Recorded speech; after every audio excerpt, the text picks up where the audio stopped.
It's time to convene. It's 6:02 on Thursday evening, January 8th, and the HRC meeting will start. Will you do the roll call? Commissioner Ansari. Here. Commissioner Barr. Here. Vice Chair Causey. Here. Commissioner Shea. Here. Commissioner Carnum. Here. Chair Kraus. Here. Commissioner Stimler. Chair, you have a quorum.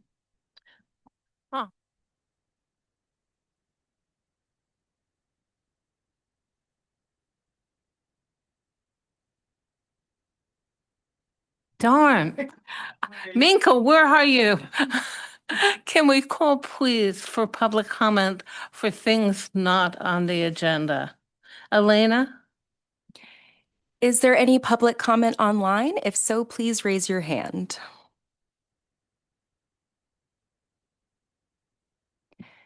It looks like we have no public comment for things not on the agenda. Okay. Now, are there any agenda changes, additions, or deletions? Okay. Let's move to the approval of the minutes. Will someone make a motion for the approval of the December 11th, 2025 HRC draft action minutes? Yes.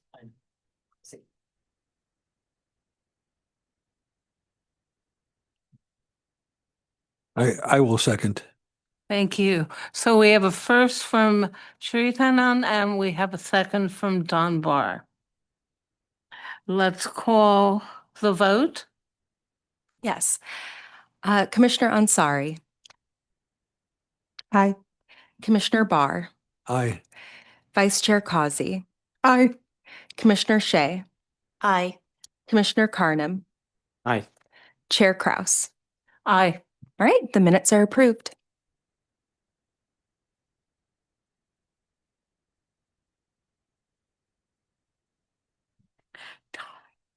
You're going to have to kind of jiggle me. I'm sorry. I turn it off so I don't make noise. I just want to address the issue of hate speech during public meetings. The city of Palo Alto is committed to a culture of belonging where all members of our diverse communities feel included, safe, and respected. We encourage everyone who attends or watches to follow our wishes. And there's a protocol if things happen, and we can go into more depth at a later point. But we hope that there always be decorum among the commission and with the people who are in the audience. Thank you. So let's move on to the overview of core responsibilities, liaisons, and buddies. Elena has provided you with a form which talks about agency liaisons and core responsibilities. It would be better if I could see you, you know? Oh, you're right, printed. And one thing I'd love each commissioner to include, we're often assigned to a council member as their liaison. The chair is assigned to the mayor. The vice chair is assigned to the vice mayor. But there are 5 other people.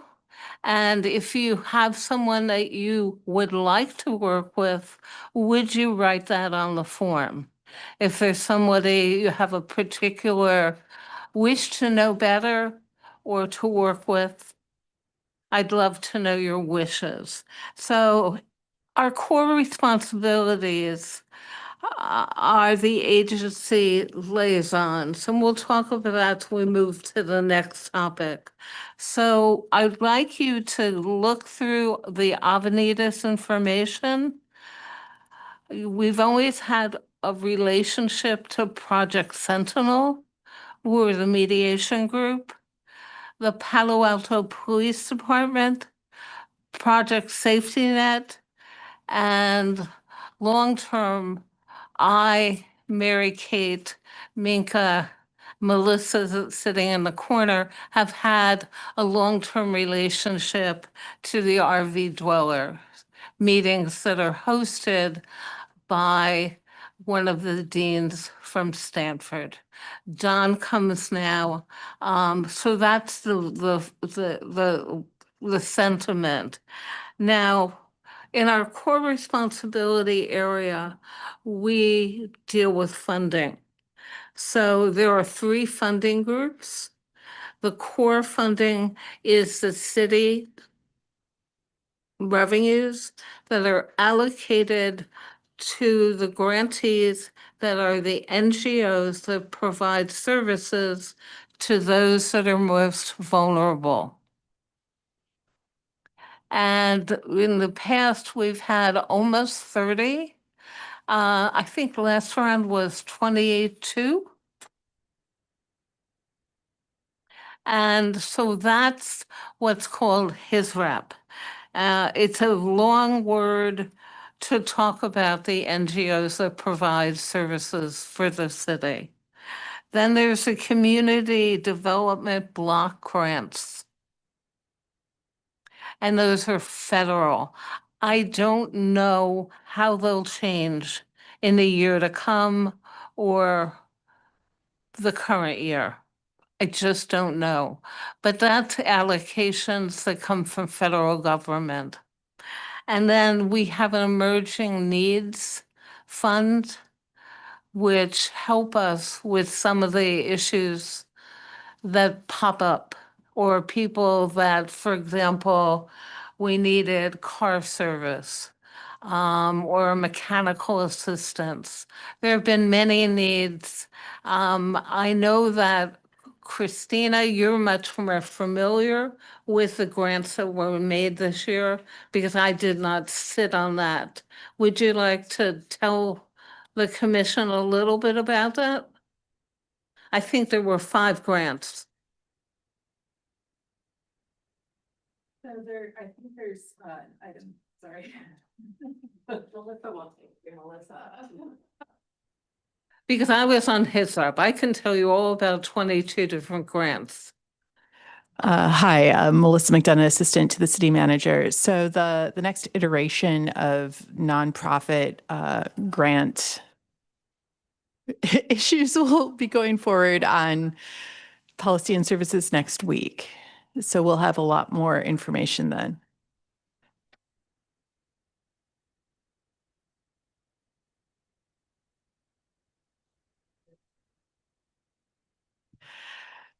Just to reiterate, the nonprofit, the way we're handling grants is going back to policy and services next week. It probably will have some implications on HISRAP. For example, HISRAP grantees might be considered in a separate category or might not be included as part of that grant process. But we'll find out more at policy and services. Thank you. Mhm. So please fill this out so that we know what your at first choices and second and others. Are there any questions? Chair, I think it would be worth clarifying for the new commissioners that the council buddy system is very informal. I'll just say in my own experience, I think everybody introduces themselves to the council buddy in the role.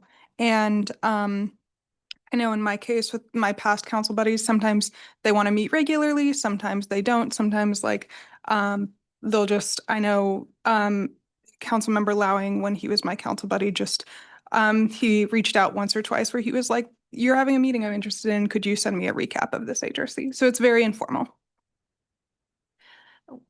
It can be as formal or as informal as your team wants to go forward. In the past, I've always had a briefing time and a long-term email relationship on different items that come up.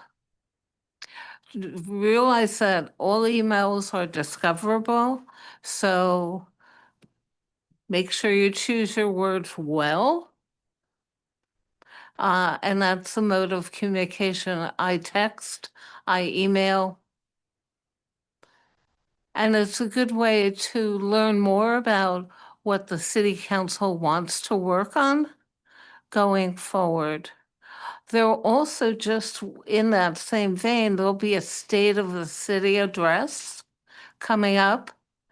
And I heartily encourage all of you to come, particularly the new commissioners, because it'll give you an idea of the top issues that the city will be addressing in that year. What month is that usually? It's usually in January. I don't have a date yet, so I haven't heard.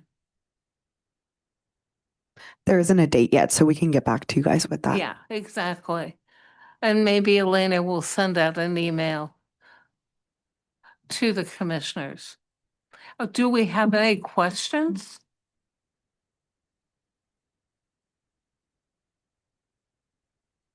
We should move forward. We're making rapid progress. Let's talk about the work plan. I hope all of you have got it with you. Yes. And you've had a Chair, sorry to chance interrupt, but let's make sure we do public comment for the first business item before we move on to the second. I'm sorry. Let's make sure we do public comment for the first business item before we move on to our second. No problem. Thank you. Elena, do we have any public comment? I'm going to give people a moment to raise their hands online if they would like to speak to the overview of core responsibilities. And we have no hands raised. Thank you. Public comment will now close. Let's move on to the work plan. I will say this is, can we go offline for a minute?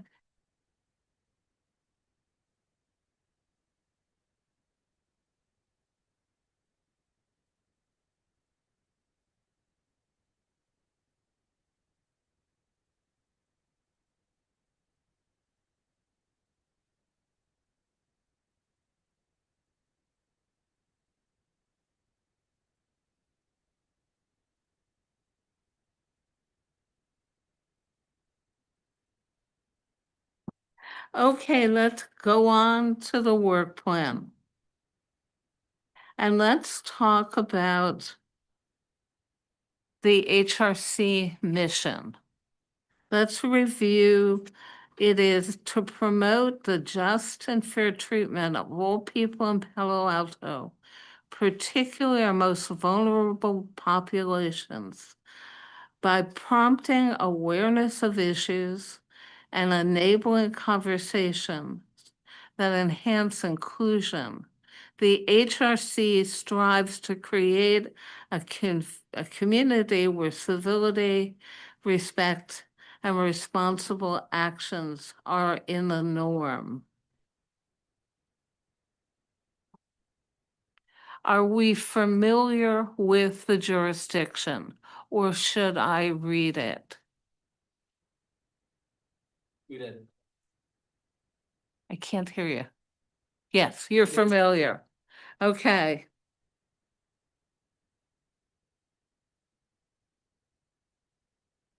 Now, we had 5 goals, and I'll go through each of the goals with you.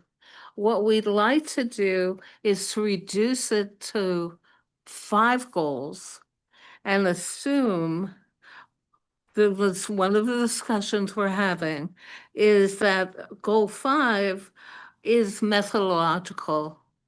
That's what we were joking about in the back room. And it's a way we do our work. It's not a substantive goal.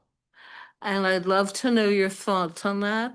If you'd like to abbreviate and use that as a methodology, which we do all our work with, whether it be learning sessions or workshops, how we do that. But I think that it would be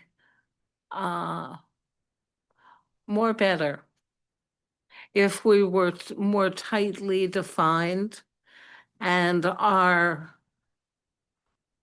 goals within each category are fairly detailed. Is there any discussion about that? Yeah, I agree with that in general, in principle. In principle, I think less is more. Having more doesn't necessarily mean that we will accomplish more. I think one of the key ideas that I had was also to, have 3 key work streams aligned much better with the city council goals that they have.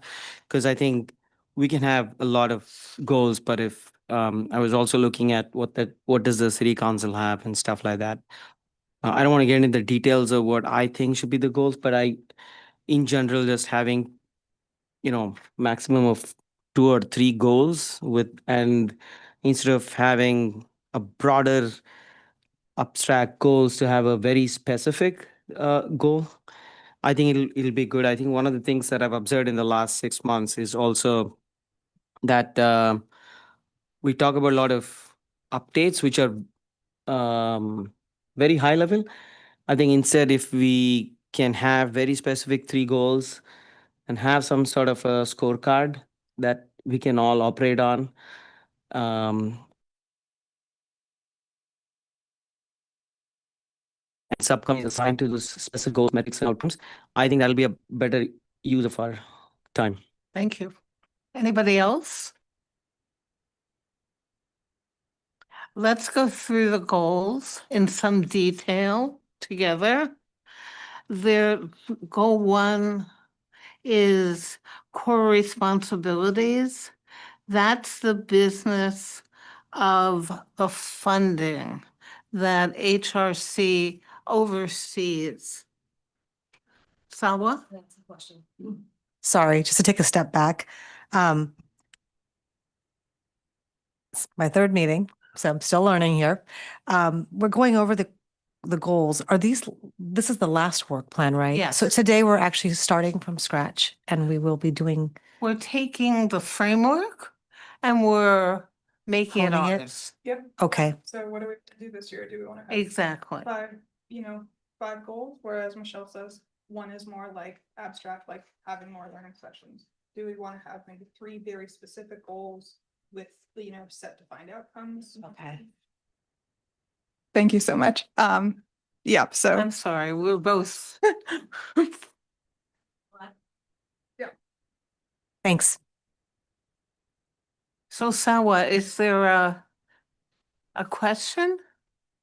I was just trying to, understand the flow of like what we were talking about. So if we're going over project goal 1 and we're talking about funding, and this was from last year, I was trying to understand if so we're on this page here? Yeah. Okay, all right, Okay, I'm trying to take it step by step. okay. The overviews, then we'll. So these are the accomplishments that we're looking at. And then the goals are on the next page, correct? Sorry, I'm just trying to figure out how it all works. it's okay. Like, yeah, you can look at either one. If we're just talking about high level goals, you can see either of them ordered under accomplishments where we have goals 1 through 6. If you want to go into, which we'll go into more specifics in a sec, here are those under the low and high priorities under each of those goals last year. Exactly, I'm gonna drill down. All right. So we're at the top of the umbrella. All right, we're right here. And if it's helpful, Elena and I created kind of a Word doc so we can start inputting things that may give you guys some structure. So maybe we can bring that up. And you guys are welcome to change the goals. You're welcome to alter the goals the way you see fit. But we will put up that doc because I think that will provide some structure for the newer And what are the commissioners. priorities? What are the things that you want to see accomplished under the framework of the HRC? Our core responsibilities always stay present. Okay, there are funding responsibilities. In goal 1, it deals with HISRAP, which is under item 896.035 of City Code. And that deals with the funding to the NGOs, the nonprofit organizations that file grant proposals. Okay? The next deals with our emerging needs fund. And there's been a total of 6 grants which were approved. And then our federal funding that comes from CDBG for the fiscal years of 24-25 coming forward. All right? Those always stay. Yes, Amy. So I had a recommendation. I'm just curious why emerging needs is broken out as a separate goal, because can't we eliminate goal 6 and just merge emerging needs under core responsibilities? Since there are 3 core responsibilities, HERS, RAP, CBG, and emerging needs, it doesn't seem like it's necessary to break out emerging needs as a separate goal. I'm open to that. I actually had some suggestions that I wanted our 5th goal to be rapid response. Because things are happening very quickly in the environment to the community. And I think we need the ability, this is me, my opinion, to be able to respond quickly. If there is an immigration issue, if there's a problem having to do with the schools or how children are being treated, or there's a need that's come up because of the social, cultural, political issue that's affecting the city at a hyper-local level, we need to be able to respond. Hypothetically, Vice Chair, the Venezuelan issue. Mhm. Would you like to talk to me? Oh, I was just going to speak to, and I completely agree with you, Commissioner Shea. I think historically, for the new commissioners, to give you some understanding, I think the reason that was put there was exactly what Michelle has said too, is we have the most flexibility of pretty much any of the commissions in the city, because if something comes up, so for example, several years ago during the murder of George Floyd, our commission was called in to handle some of the policies of how the city addresses racism. We have the most flexibility of and so that goal has kind of always been there, and as just a flexibility that we can be called into a present issue that emerges. I'm completely agree with you, Chair, that whether we call that rapid response or something else, that just showcases we have some flexibility to respond to immediate issues. So in the case of right now, as we know, there's some big international issues going on with Venezuela, and we've reached out to the owner of Coupa Cafe to just ask, as she is very much, Coupa is such a leader in Silicon Valley and such Venezuelan cultural point, to just ask how are you doing? What do you need right now? That's an example of just us responding to an immediate need. I'm having coffee with her tomorrow. Just letting them know we're here. If there's financial crises happening, we want to know. If there's bullying, and in the adult sector or in the schools, we want to know. We want people to be able to share information and know that we have an open door. I have a slightly different approach or thought process that I would like to present in the preparation for understanding what should be our goals for 2026 and beyond. One of the things I looked at is that probably some of these goals were drafted initially. Obviously, it evolved, but on Feb 2023, right? So I was just thinking, so I did a research on about 10 different cities which are known for the HRCs. And then I also looked at the top 10 programs that are being most effective from the HRC across the cities and across the countries. Right. I think uh, there were some obvious cities that have done, like New York City, San Francisco, LA, Boston, Chicago, Eugene, and Vienna and in Austria, and Guangzhou in Korea, Barcelona, and a bunch of them. So one of the common threads with some of these very effective HRC commissions and boards, and this is one thing that I learned, and it was actually explicitly mentioned, is that they don't react to issues that are happening currently. They set the agenda and they maniacally focus on driving these agenda for the whole year and showing some progress and actually capturing those. So incidents do happen. I don't know if we are the right people to be responding on a on a regular basis, but I guess having a very set goals, I think we should definitely have, as part of the core responsibilities, to have emerging needs and rapid response. But I still strongly suggest, based on some of the learnings from these 10 different cities and 10 different programs, maybe let's set very specific agendas that we want to accomplish, and let's be very focused over the next 11 months to see how much we can accomplish it. And then if we are called on to, to respond to some incidents, we can. But I don't know if we should voluntarily um, go about responding to some of those issues. But I'm open to learning, and this is just based on my research on how other HRC works. I'm very open to whatever the whole team feels.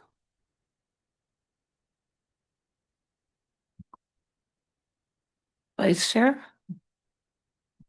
I think I think some context that might be helpful, because I agree with so much of what you're saying. It's such a balance. It's such a balance because we are, and especially, and I really appreciate the research you did and this is why the city has done things like that. We do not issue statements on international issues.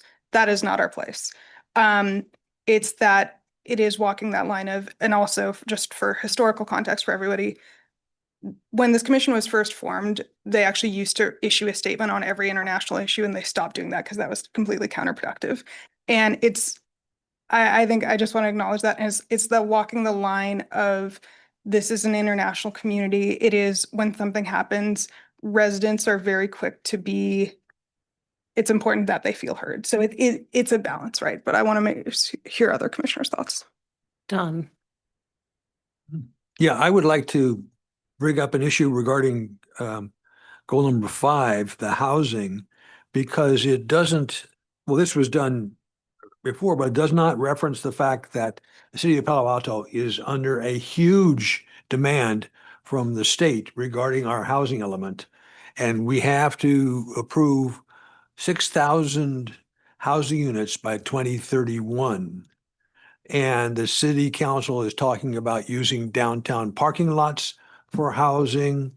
But we're not really talking about which population groups should we prioritize, and to what extent should we, there's been some real relaxation of the density and height limits. So, that the just down on Lytton and Kipling, is a parking lot behind 7-Eleven. And the Alta Housing has put in a proposal there. And they first proposed 5 stories, and the city council come back and said, no, can't you do 7 stories? Something like that. And Which there's- is a miraculous conversation so for the city. we're in this tremendous tumultuous transition. And I think that we should prioritize, where the housing is, how tall and dense it can be, which population groups, because it's not just, yes, the unhoused homeless is one group, but that's not, there's a much bigger group that we're not really talking that much about, which is housing for seniors. There's data showing a very large number of not poor, but earning less than $70,000 a year, seniors who really are being threatened with having to leave because they can't afford rents. So I think that the Project 5 really needs to incorporate these different aspects of housing in the context of the housing element requirements. And to the new mayor's goals, of course, surround housing. And the second is surround climate.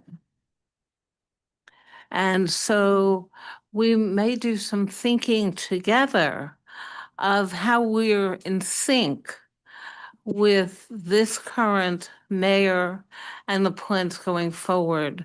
But there is tremendous pressure on the city at this moment in time for more housing. And the numbers you're referring to are the hockey stick going straight up of the need for an aging population housing. Because the numbers are telling us that. Amy, Commissioner Shea. Yeah, I wanted to just say, I agree with Shri that we should, reduce the goals to maybe 3 or 4. So in addition to my suggestion of merging the emerging needs or retitling it rapid response and, combining with goal number 1, I think goals 2, 3, and 4 are topics and goal 5 is a method. And so I kind of feel like the methods can be rolled into the topic areas. So I kind of feel like we should just eliminate number 5, roll the learning sessions into whatever the other topics are, and really focused tonight on picking 3 very overarching topics that the commission wants to focus on. And then each of the topics can have a plethora of methods. Exactly. If I can, and then I'll go to you, I concur. I think methodology is methodology and we use it in every bucket. We have flexibility in 4 buckets. Our core responsibilities stay, period. All right? We deal with these funding areas.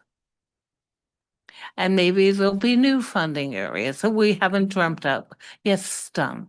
I would just take issue with what you suggested, Amy, by taking the housing and and kind of spreading it across the other goals. Oh, no, no. Housing is one of the central issues for this community, and it needs to be its own goal. I don't disagree. Okay, so I just wanted Okay. to make that point. I concur with you that we are under enormous pressures to come up with more housing, and the loosening of zoning standards is revolutionary in this city. Sawa. So I have a question. Oh, no, it's okay. So just to kind of pipe into what she was saying earlier, I actually agree on I think what you were saying was like when issues come up that are not in this list, being more reactive rather than coming up with new issues. Agreed, because I think you actually, if you have 3 or 4, like Amy was saying, I agree with that as well. And then if you add new ones in kind of ad hoc, it can open the door. It's like a Pandora's box. It just keeps going. But if things come up, like in the emerging needs or the rapid response, whatever we end up calling it, that could be more a reactive thing, because it can just stay on track. So I just wanted to kind of Mhm. concur with that thinking. I had a question on the housing. I understand that it's one of the key challenges that the community is facing, but this is an honest question. Is that the uh, scope of HRC, or is there a separate housing board that looks at it? Like, I want to understand the magnitude and the depth at which Sure. we need to I, prioritize. I think I can answer that. So, we do have a separate commission, planning commission. They handle things like approving housing that is proposed. Where we are brought in and where we have been brought in more and more is when that equity angle is being overlooked. So we are going to deal with things like renters, people facing housing insecurity, because these are in the vulnerable Yeah. populations we serve.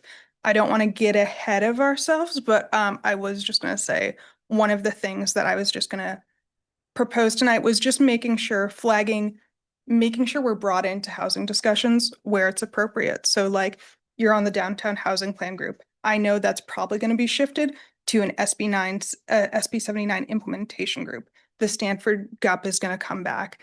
ADUs being paths to homeownership might come to PTC. Those are specific discussions. I want to make sure when they come, we are brought in on, because they do have to do directly with vulnerable communities. Does that answer your Yeah, question? it does. Perfect. I'll give you an example of an issue that we might want to talk about, because I have heard different people say um, regarding senior housing. Oh, well, every time you do a new uh, family housing, you put 6 or 8 seniors in there so they can be around the families, versus the seniors want to be in a community of other seniors. And those are different. And I can tell you, I'm on the board of directors of Anita Senior Center, and we had a very contentious board discussion over this issue. What's the best way to do housing for low-income seniors? Is it to integrate them into the family units, the family housing, or should there be a senior housing? And there's an interesting question as to whether it should be on the parking lot next to Avenidas, which is one of the parking lots the city has said we should build housing on. That's a big issue. And it pertains, Sridharan, to the vulnerable groups that are within our scope, in our hyper-local focus. So whether it be families or seniors or disabled housing or transient housing, or what we do with RV parking, Mhm. it all falls under the rubric of housing. Got it. Is that clearer? Yes.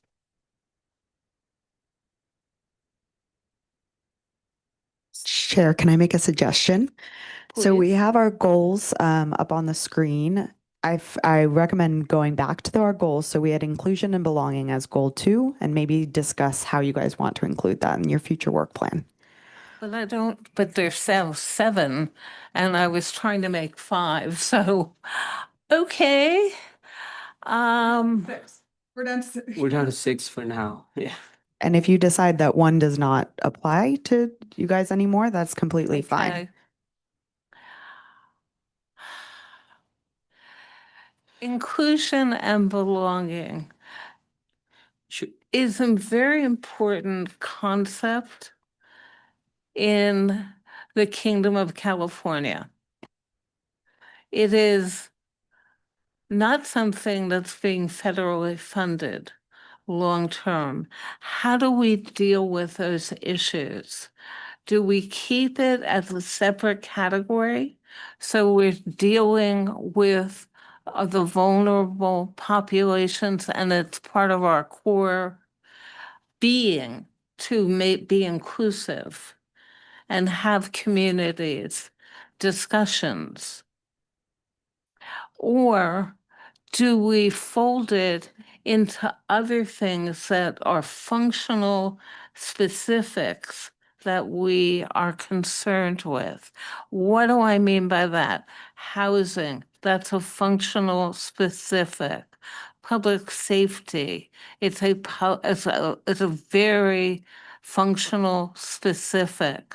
And we'd be missing an opportunity with our current mayor if we didn't really talk about climate, because that is one of her key issues going forward. And I think there's tremendous amount of work, and we haven't been able to spend the time necessary to do this well for the last 2 or 3 years.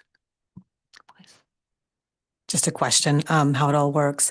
So if our current mayor is super involved with climate change, which I know she wouldn't that be, so we also work on the same issues, or would it make sense to take that off the list? Well, I'd like us to embellish it, add value to it. The suggestion that I talked to our new chief, our new Minka, was about climate mitigation and workshops and partnerships that we could do. For example, fire, flood, 2 huge areas that concern this region. And we have never done workshops with the fire people. And that could be enormously valuable for the HRC to be involved with bringing the communities to understand how to do climate hardness, to prepare your house. Okay, but anything, the Palisades, it's the anniversary is today when they started. If there was any message that came from that, is that fire can happen anywhere. And I'm just trying to understand. So how does that fall though? So the HRC's mission is more about the vulnerable populations, right? Of our Yeah. community. I think I have an Yeah, answer to I'm your just, question. I'm just trying to follow it. I have a potential answer and a suggestion that might help us organize this. So let me highlight some of our past work on climate change. So about a year ago, we worked with the Palo Alto Student Climate Coalition, and they were doing research on the climate impacts to the vulnerable communities in Palo Alto. Impacts of, has your home been flooded? What we had a lot of renters face flooding issues. Is your home in a heat or fire vulnerability? Because we do find it is the vulnerable communities that are more at risk of those. So I think that's the angle Michelle is trying to get at. The other thing I wanted to suggest, I know we're going top down, and feel free to shoot this idea down right now, but it might be more helpful if we actually did bottom up and went around and heard everybody's specific ideas and then sorted them into key goals based on that. Well, we're doing that. Yes, done. That would actually really Yeah. direct the conversation. And I think we need to acknowledge that, number one, the United States has withdrawn from the International Climate Conference. Correct. Number two, the administration has blocked the development of wind power and is encouraging oil and coal as the principal sources of power. And it is very difficult at a community level to even think about climate change when this is going on. And so, yes, there are things we can talk about the local risks, but in terms of slowing climate change in this current situation, it's not realistic to think that we can do that. I differ with you. The governor today in his State of the State address talked about these very issues, Don, and what we as a state will continue going forward. In particular, This last year, we are the fourth largest economy in the world, and 9 out of 10 days, we ran as a state on clean energy. Unheard of, unprecedented. So his agenda is we keep moving forward. No, the US was not at the climate conference. China was. That's a whole other issue. But I think as we talk about vulnerable populations, flood is real, fire is real. And we as a community can do things to protect the vulnerable people, which is all the people that live in the apartments and houses right around here.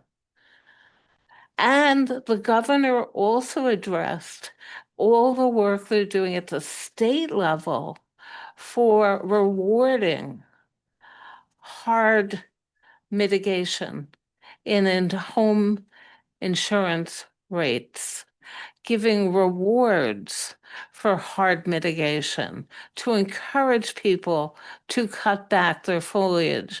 I particularly live on the edge of this palatial park on Forest Avenue that's part of the building I live in. You think those trees are cut back? It's time for all the owners to have information so that we don't have another Eden fire. So I don't, if that will make you happy. It was a 104-minute speech in which I took copious notes on his key areas. So we're not stopping as a state. We won't get any support from the federal government. And I would argue that that's going to increase our pressure on the kind of work we're committed to, whether it be DEI, which is another word for belonging. So Well, I think yeah. I think we absolutely understand the climate. We're just talking about tactically what this group of seven We people do. do. And Let's just continue focusing on what are the key metrics we can achieve as a, because we're a small group, no resources. We meet once a month.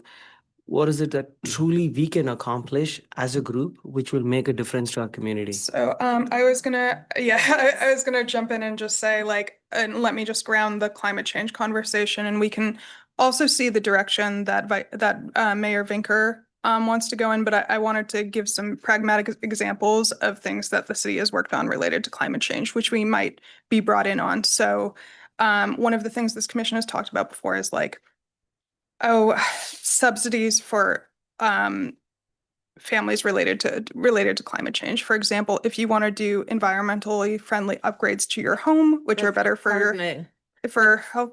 That's it's like it's very like pragmatic things like that. How is drought, smoke, preparedness? How are we preparing our community to that? Another one which I wouldn't be surprised. Our commission deals with the rental registry. I would not be surprised if Mayor Vinker is interested in using that data to figure out what rental units need environmentally friendly upgrades and how can we make those happen. Should we do a round? Yeah, and something that's come in through the correspondence is the community is asking us to look really hard at mental health, student and children's mental health. So I'd love to, throw it on the table. Just it's what I'm hearing is be one of the areas that we might be able to make an impact on. And Chair, sorry to interrupt, but I want to pause us and do public comment, if we're okay with that, as we have someone in the room. Please.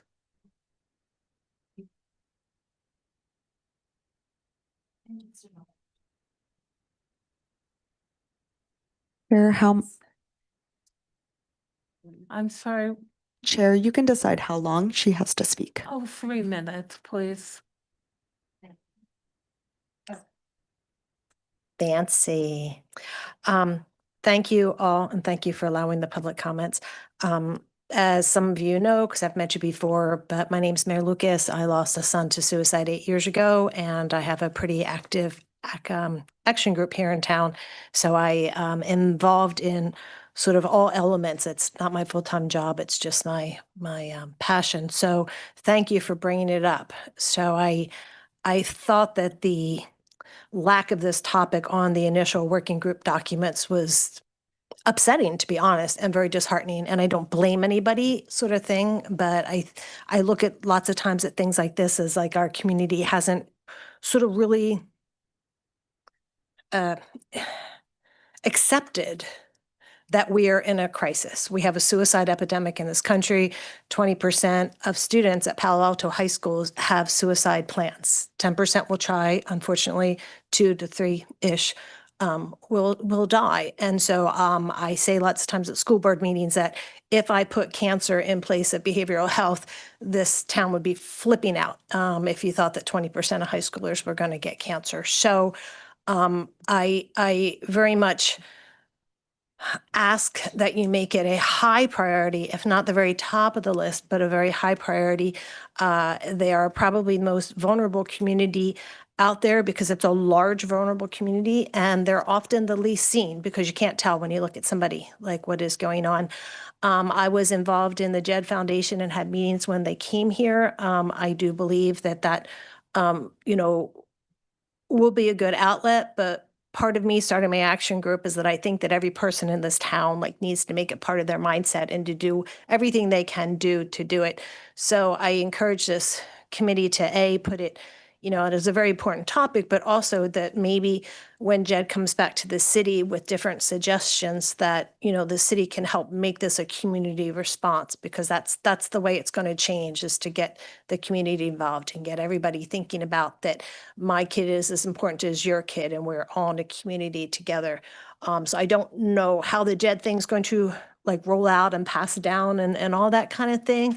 But I think for you all to be that bridge between, the city and the structure and all kinds of groups like mine and Project Safety Net and the 1990 Foundation, the Asian American Foundation. I mean, there's just so many groups out there in this space. And then in my last 20 seconds, the LGBTQ plus community is so at risk in this country right now and everywhere. So I know you can only have so many goals, but I think letting every student in this community know that they are valued is super important as well. And we have an opportunity in this town to make sure that all that vulnerable community is covered. Thank you. May I ask a quick question, both of the speaker and other commission members?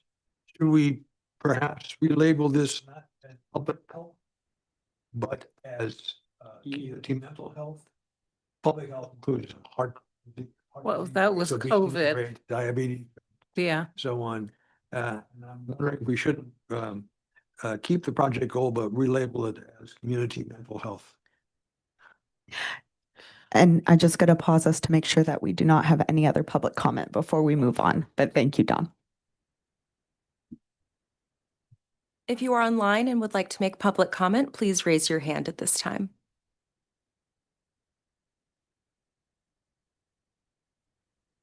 Thank you. So let's put our key issues. Mike, please. Thank you very much I want to thank you for coming. Thank you. And thank you for speaking.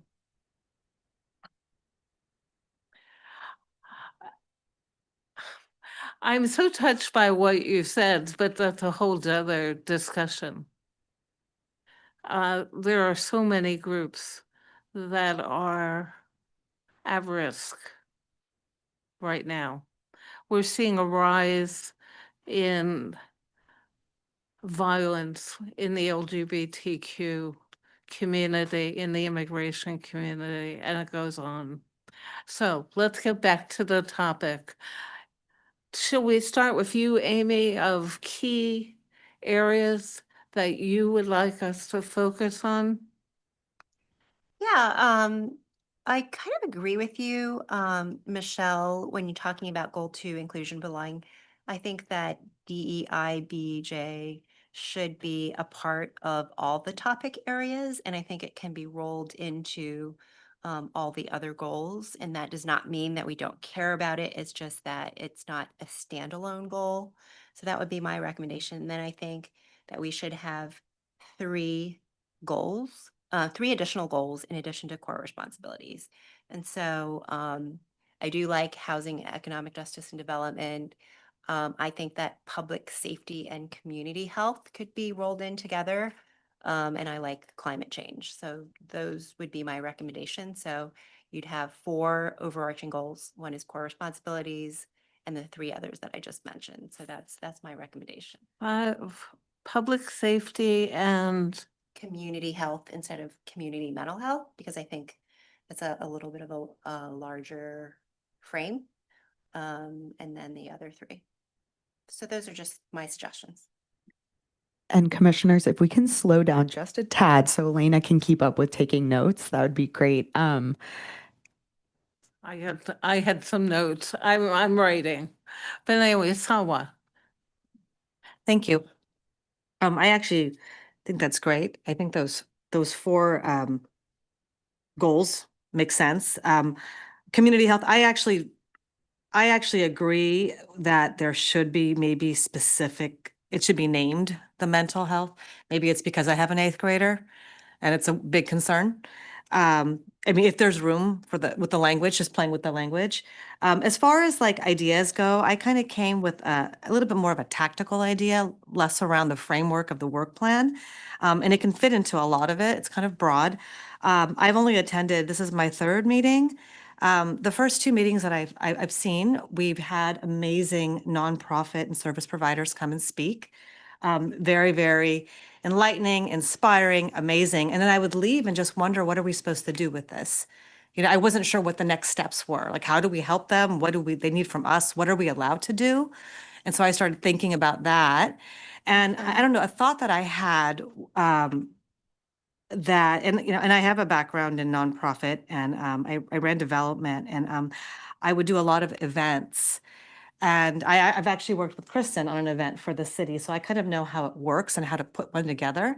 And so we used to do these nonprofit convenings and service provider convenings where you would bring together all like local nonprofits or service providers working on issues that address issues that the populations that we're trying to help. Mental health could Yeah. be a huge part of that. Yeah. And so how it would look, so that's, and what that would basically, I think then it would help them meet each other, which is one of the things that the folks that came out for the housing and security love meeting each other. You know, they share best practices, nonprofit leaders get to talk to other nonprofit leaders. You invite the community, you know, and it's open to the public. You help the nonprofit leaders and the service providers beforehand and help them kind of structure like a table with volunteer opportunities, immediate needs, long-term needs. Our community is full of wealthy individuals with kids and youth who want to be involved with this work. It implements a public service and a social justice mindset, which we love in this progressive city. It also helps with mental health if you get our youth involved in these things. It also helps with their college applications. It's strategic. People want it. You get people in the room that can also be big donors. You know, I mean, one of the women at the last meeting talked about needing a van. And in my mind, I'm like, my neighbor could write a check for 30 grand to buy that van. You know, after the first meeting that I attended with the Golden State Opportunity, my neighbor is a widow. And she's like, so I want to get involved and do stuff. So I mentioned it to her. She goes, let's do it. So two of the neighbors on the street want to get together and go and help people file their taxes. Like there's just so many ways to connect the community. So how it would this was just an idea of what it could do for the community. It would bring people together. It would bring nonprofit leaders and service providers together. It would allow them to share the work that they're doing in a way that everyone can see it. It would allow us to invite the community, and it's very low cost. It's very easy to do as long as we have like Lucy Stern or whatever. It could be a half-day event, light refreshments. There's a whole strategy involved in terms of getting people in the room, which I would love to work on. Getting a list of all the nonprofits that are local, and that all could be sorted out. Have them. We have them. And so I kind of built out a calendar and a framework of how long it would take, how many resources that you need. And, if we had a committee of 2 or 3 people, and you could also do like a fireside chat. And I actually think youth mental health could be the topic. Have 3 or 4 service providers that are working on those issues or who have personal experience in that, and they kind of come out and talk about it. And that would be the hook to get people in the room. I have an 8th grader and I have a 4th grader, and the difference that I'm seeing in my 8th grader now in terms of stress is killing me versus my 4th grader. And so it is a real problem. I'm sorry? Harming you. Yeah, it's harming me. Okay, yes. It's stressing me out big time. And so, there's just a way to make this a really beautiful event. And it also showcases Palo Alto as a city that can do this. You can get media coverage. In that media coverage, you get a list of all the providers. Like there's just so many things that you can check off with this one particular event. So that was a kind of a tactical idea I had. I have a lot of like larger ideas that are not as tactical, but that's kind of low hanging fruit that can be done immediately. And it could be done by, it could be either in the fall when school starts, or it could be in April, right before the summer starts, because that is when people need volunteers and people and kids and youth need opportunities. And it also gives them something to kind of like inspire them, and get involved in. So that was just my idea. Don, please. Just everyone, you may well be aware of the growing data on artificial intelligence sites and adolescents and how harmful that can be as an additional contributor to youth suicide. It's really crazy to have the AI chatbots, some of the responses that they give.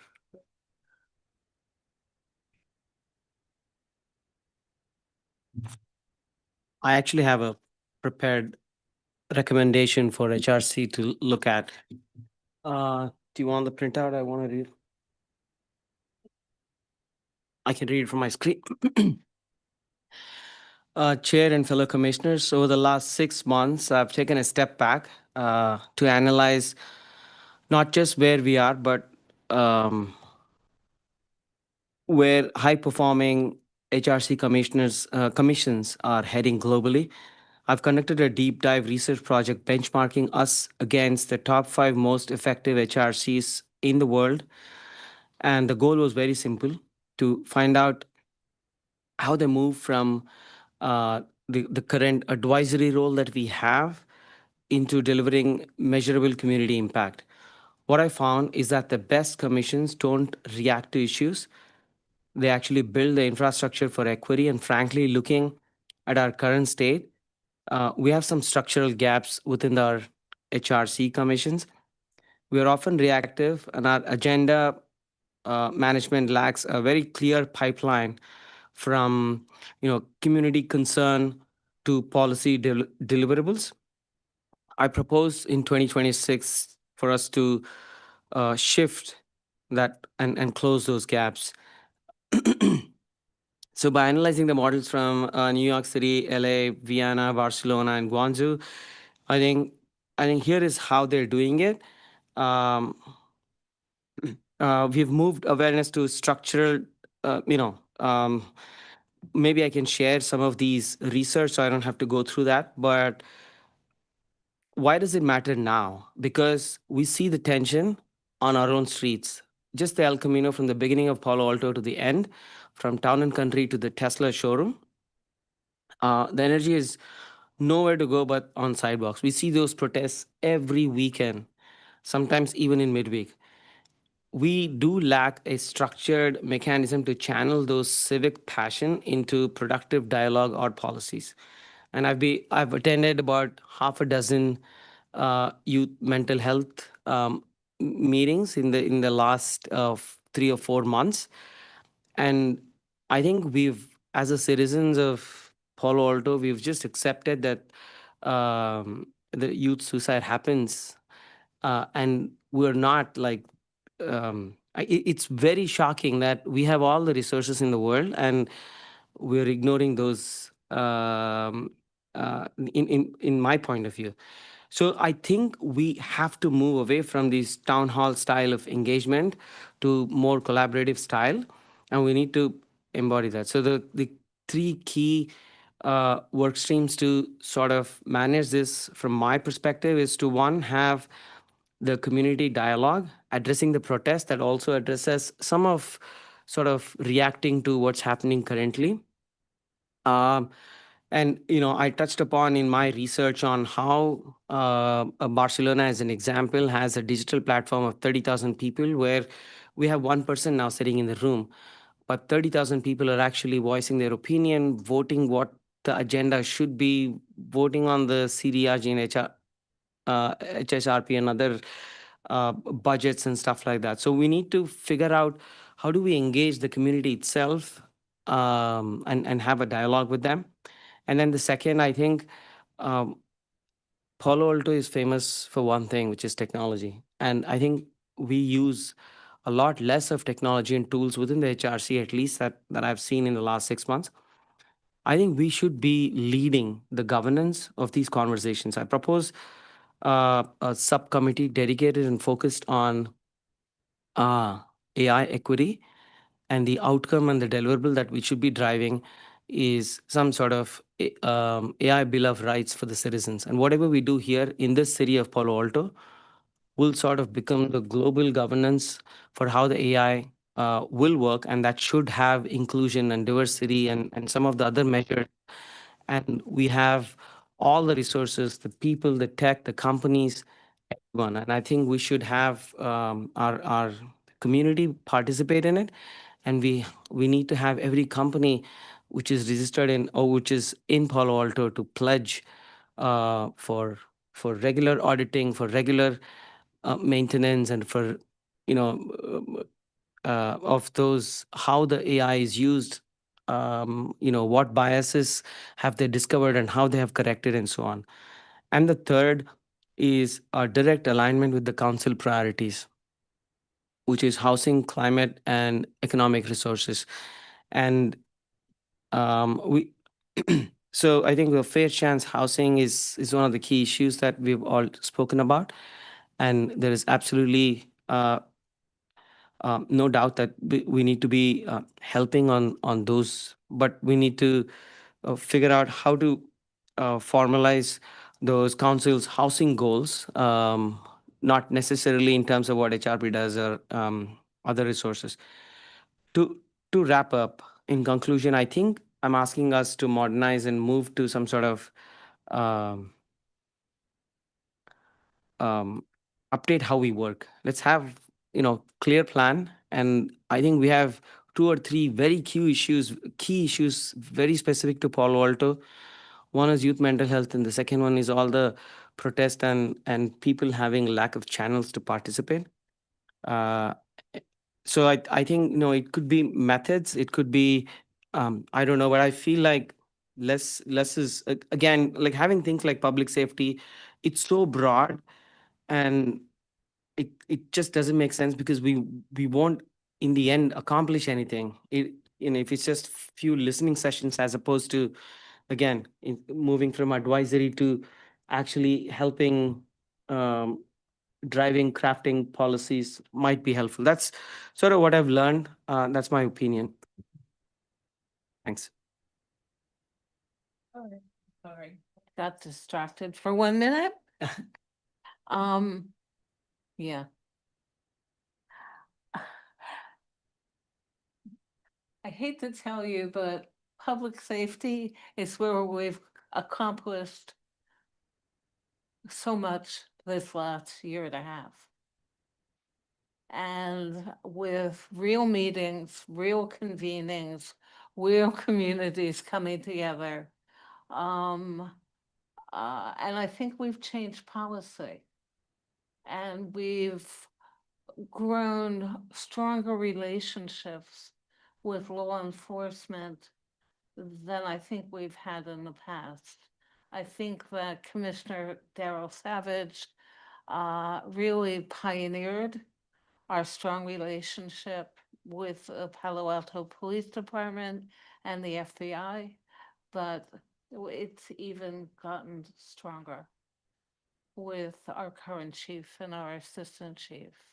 Anyway, so we've accomplished a great deal, and I have a bit of ownership in that area. But I didn't mean to say we didn't do on that. well, I understand where you were going. Are they so big? Are they so broad? Can we get things accomplished?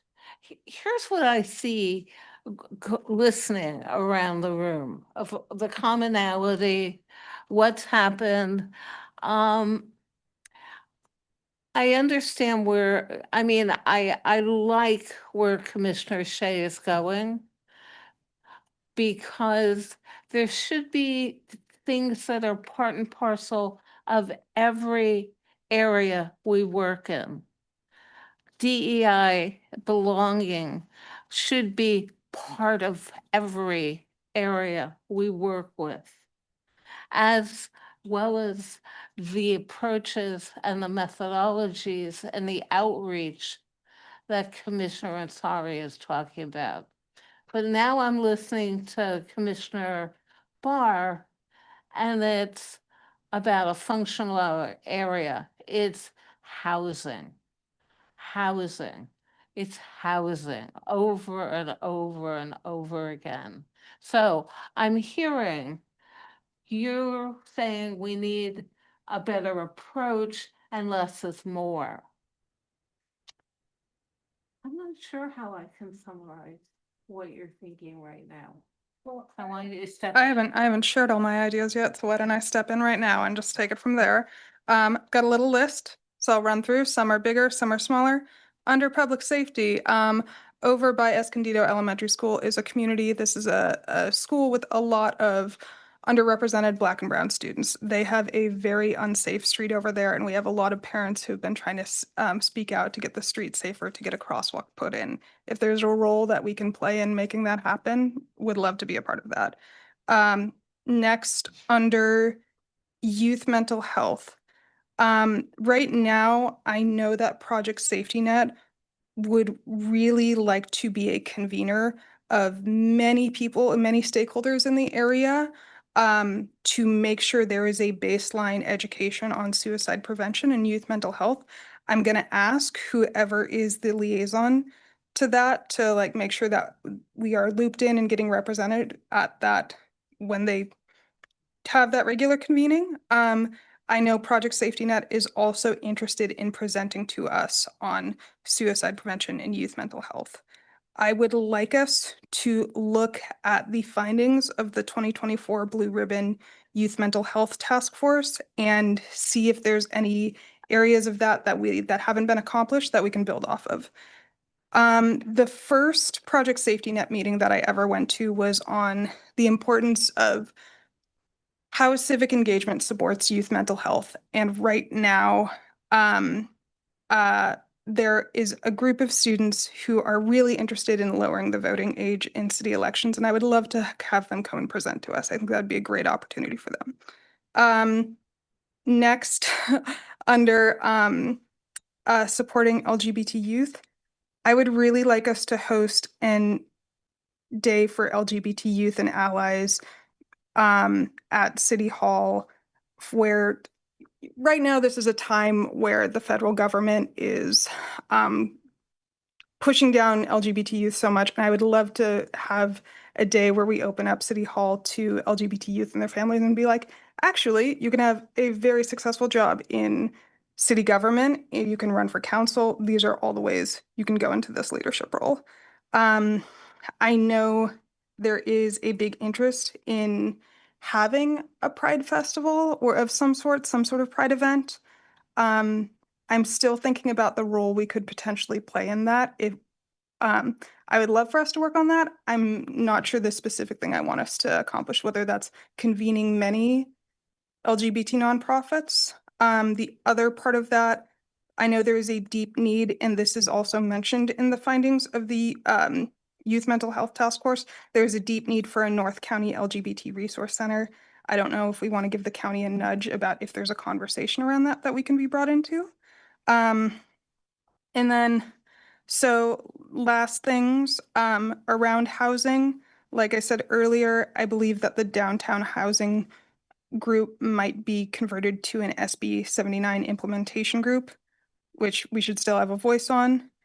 If there's movement on the Stanford GUP and we can be brought into that for an equity angle, that would be useful. If ADU homeownership comes to PTC, I would love that to be a joint session. I'm hearing a lot about, I think, the subject of resource distribution of we here at HRC hear of a lot of great resources. How do we get them out to the correct members of the community? That might be something where it's worth us researching on. This is something there used to be more city programs on. And lastly, I would, long-standing thing of mine, I would really like our name to be changed from human relations to human rights. I think this is an accessibility issue the entire time I've been here. People keep thinking we're the human resources department. There's a Palo Alto Online article last week. We're referred to as human resources instead of human relations. And just for background, the reason why this is that when cities started to form human relations commissions, it was in the 1930s and 40s when human relations was the term that was used. And then after around 1970, more people started using the word human rights for these commissions. That's all for me and what I want to work on this year. Thank you. And maybe you want my list. I think that as I'm listening to everybody around the room, I'm hearing consensus on housing. I'm hearing consensus on climate. I'm hearing consensus about something involving public safety and community health, or what, or are they two different categories? I hear you about we're kind of leaving technology off the table. And maybe we as the HRC, whatever the R stands for, are the people that should be talking about the ethics and morality and the privacy around the use of AI.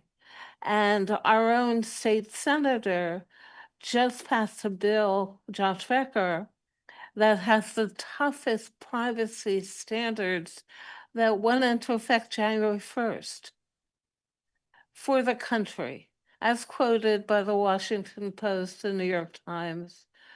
So we're right here. And should we have a bucket? And I'm asking these questions, working with the technology people and the firms and saying, we want to get our hands around the utilization of AI even for housing. How do we do housing plans faster? How do we scale more rapidly so we can do an adoption curve that mimics what's going on with the population? Or how do we talk about technology and mental health? Because what's happening is nauseating to me. I'm trying to find a word that captures that feeling.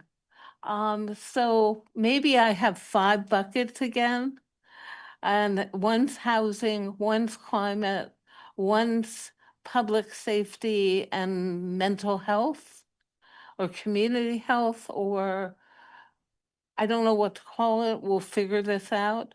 One is technology, and which we harness the power of what we're sitting in the middle of. And then the 5 is the rapid responsibility. So please, I just think that we need to be careful about using the phrase public safety because right? the huge new city building down on Sherman Street by California that just opened is the City of Palo Alto Public Safety Building. I know they gave it fancy. And title. it has the police department, the fire department, the 911 dispatch and emergency operations center. So if we talk about public safety, all the community members are thinking that we're talking about police and fire and ambulance. And we're not. We're not. So we need to use a different Okay. term than public safety What do for you this. suggest? Um, Public affairs, public, Community safety? Community safety? community. Word safety itself, I think we should. If the primary goal is the mental health of youth, I think we should probably remove the word public safety, remove the public safety and just stick to youth mental health. I mean, that's the biggest problem that the city has. So why not have a very focused agenda on that? So the reason that public safety has been included is relationship with, we do liaison to the police department. That is a Okay. core part of our responsibility. We do have commissioners who meet with the police quarterly, and then also if anything, any policies around policing, they don't just go to council, that is for us to review as well. So if that is the case, in goal 1, we can have liaison with various groups along with the funding responsibility because it's a core responsibility. And then keep this, I think it's very important that we show the city shows the seriousness of the youth mental health and the problem that it's happening. And then I think 6 different organizations are trying to work on the 3rd cluster, which is happening now. I think it makes sense for us to have goal 3 dedicated to youth mental health. We make And- it a separate category then. You know, whatever we call the safety issue, it's a safety issue and keep community mental health because Yeah. it's not only the children, it's adult mental health. It's Okay. huge. It's LGBTQ Mm. mental health. It's immigration mental health right now. I mean, people are under unbelievable pressures. I do want to, I like Commissioner Carnum's idea of adding a bit more detail under core responsibilities under our core responsibilities, it is liaisoning with public safety. It is liaisoning with set nonprofits that we've Mm. highlighted as a priority. I think that helps with some clarity. I wanted to talk about the technology. I don't think it should be a standalone goal, kind of like DEIBJ. It should be part of everything, and Okay. technology should be part of all of these topic areas. So I think it could be, this AI project idea that you have. I think it could fall under community safety, for instance, in yeah. a very clear way. So I think it's more just gotcha. like, I think many of us have been talking about projects and methods, and I Yeah. think we just want to kind of Separate. finalize the topic areas, and then all of the different events and the technology, fall they nicely fall into all of these topics. I think one thing we should decide on is inclusion and belonging. Should we roll that into the other topics, or does it need to be standalone?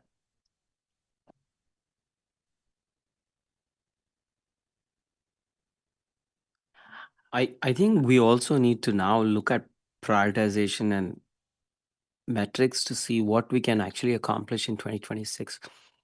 Like these are all good goals for sure. But what can we accomplish as the HRC?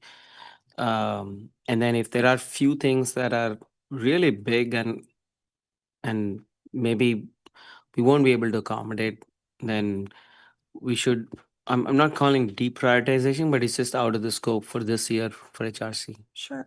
I want to, just to give an idea of workflow, I think usually how we've done this in past years is we make this work plan and then at the following meeting, everybody's going to receive their assignment of their subcommittees and, uh, council buddies who they're liaisoning to. And then we're going to ask, here's a set deadline for those subcommittees to report back on the goals that they want to work on. And we can figure out scheduling throughout the year of like, when are certain events or listening sessions happening? That might help narrow this down.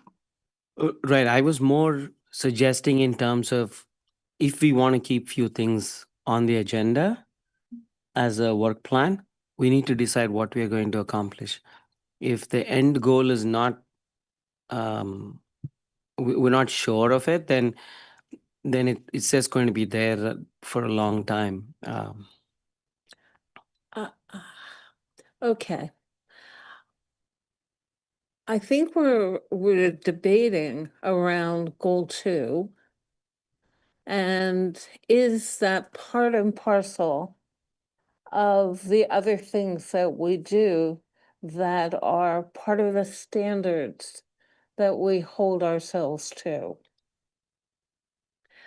Because as Katie has suggested, in the past, when we've done this over the last 5 years, we set up the buckets, Okay. then we choose our liaison and our affiliations, and then we can move forward in terms of who wants to work on what. But let's get to some consensus on the 5 or 6 buckets and the nomenclature that we use to describe them. Okay, because that matters. Language matters. If we remove goal 2, inclusion and belonging, my request is that we just take that language and put it under core responsibilities. Because even when you look up HRC, it's like, and I'm not necessarily saying remove goal 2. I'm just making sure that that language is still always listed in our goals. Because like when you look up HRC, that is what it is. That's who we are. Yeah, it's who we are. It's quite literally what's listed. But I think that some of the things you mentioned, like the day for the LGBTQ plus youth and adults, those are there's levels of specificity that are tactical. So how do we deal with that? Or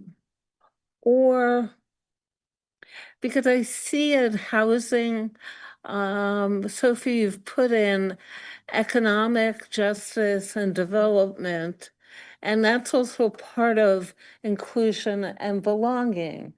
That's, that's the whole framework that we exist in. So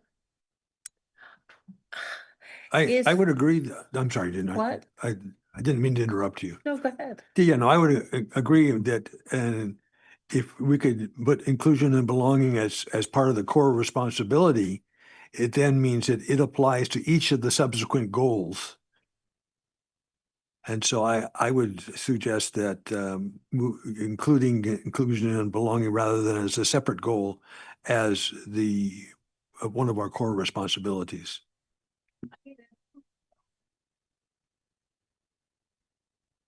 So we don't only have these fiscal responsibilities, we have these ethical and moral responsibilities that are part of our core. Is that what you're saying? Amy? Yes, and I think there are different places. And there are different places that we can slot all of these project ideas. And I think even goal 4, the community safety, was supposed to be, we probably removed that as part of the core responsibility when we added this safety. So probably we don't need 4, or we need to move those sub items somewhere. And would you guys like to move what was under inclusion and belonging to the other goals, or would you like to keep it under inclusion and belonging? I was thinking maybe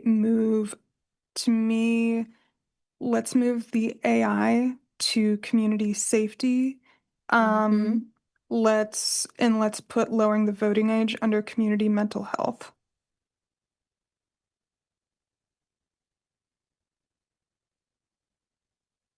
Good. And maybe we put increased community engagement, digital, all that into community safety.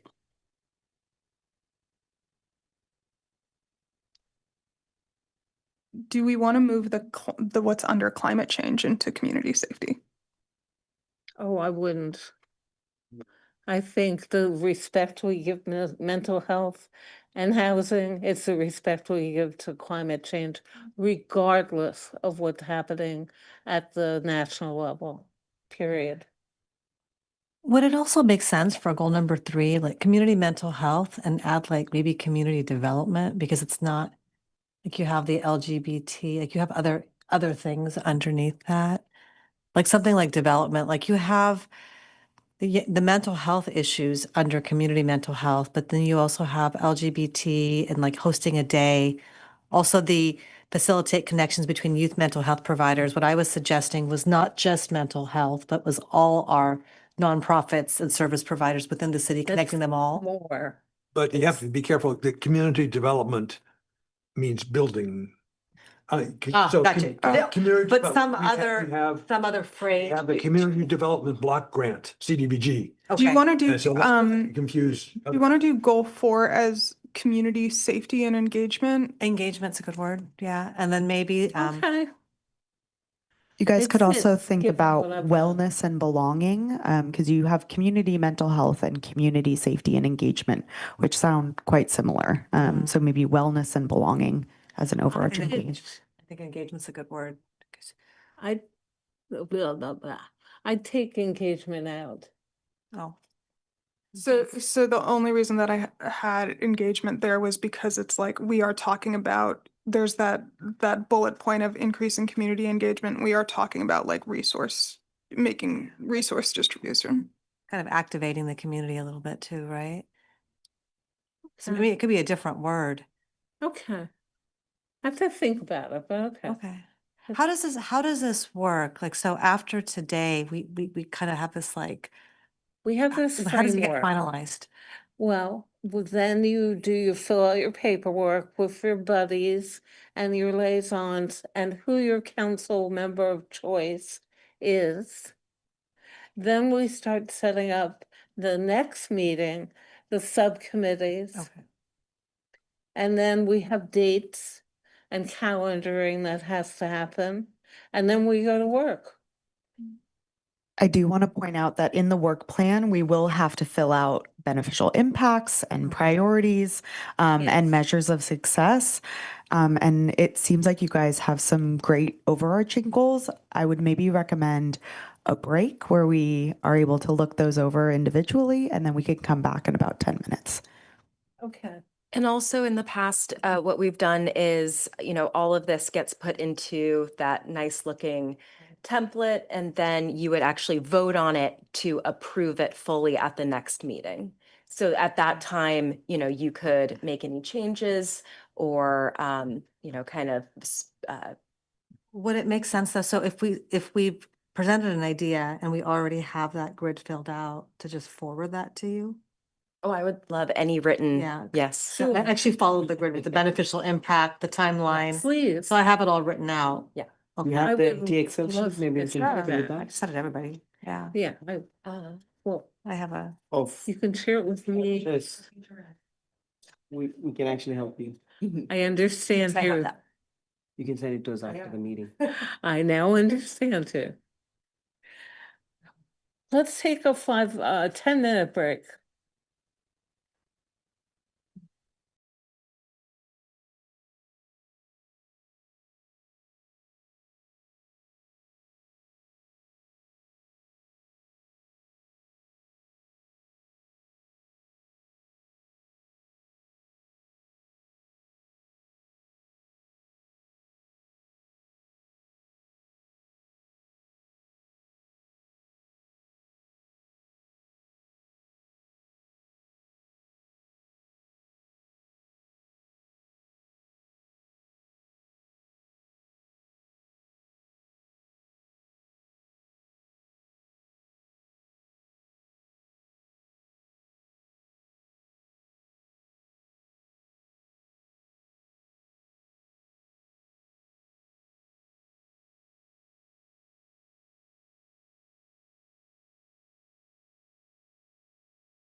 Okay, let's reconvene. Let's solidify the large buckets that we agree on together. Now, Sophie's got a core goal with our core responsibilities, and we've moved many things into there, including our liaison relationships, our financial relationships. I'm not sure what the emerging issues is doing in there, because I think that's a different goal. That's a rapid response.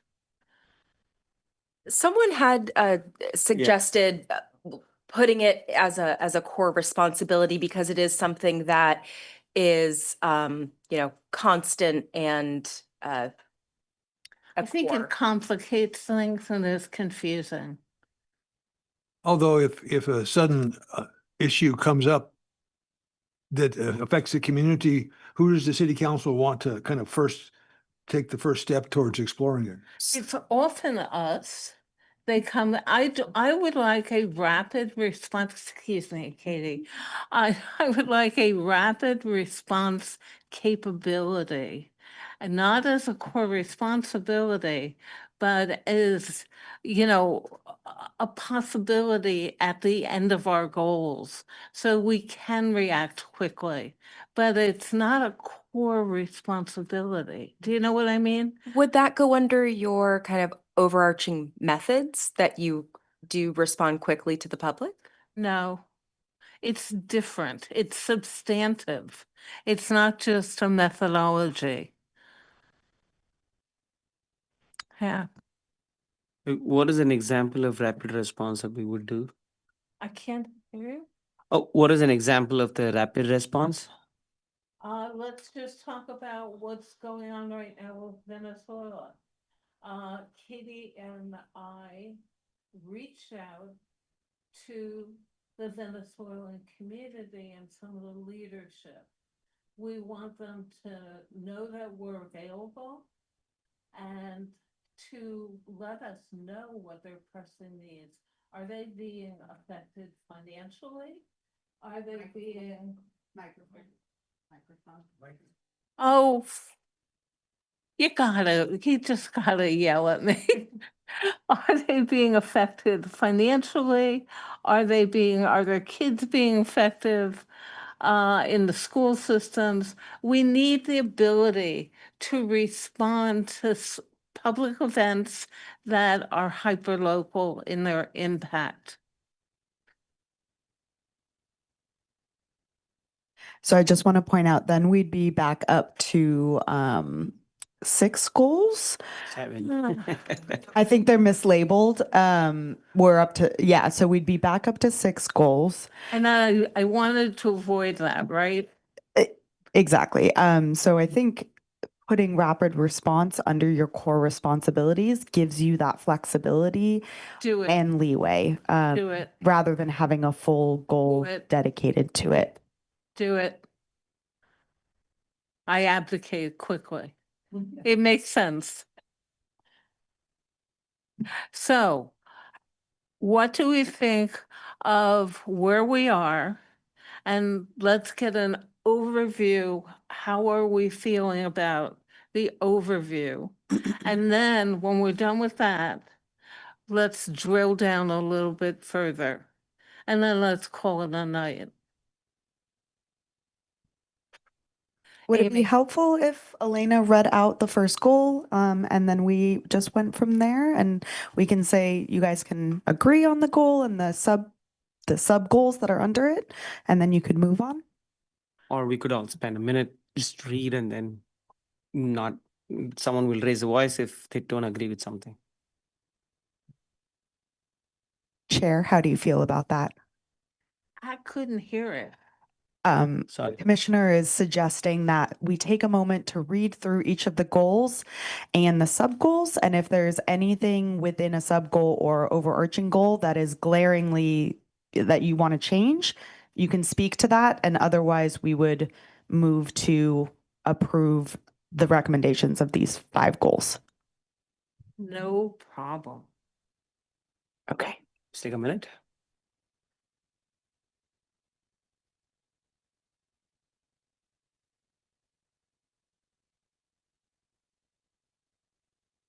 Are we moving down through all of them or are we doing one at a time? I would recommend reading through all of them, and if there's anything that's really glaring to you that you would like to comment on, then we do that. This question of lowering the voting age isn't really a health issue.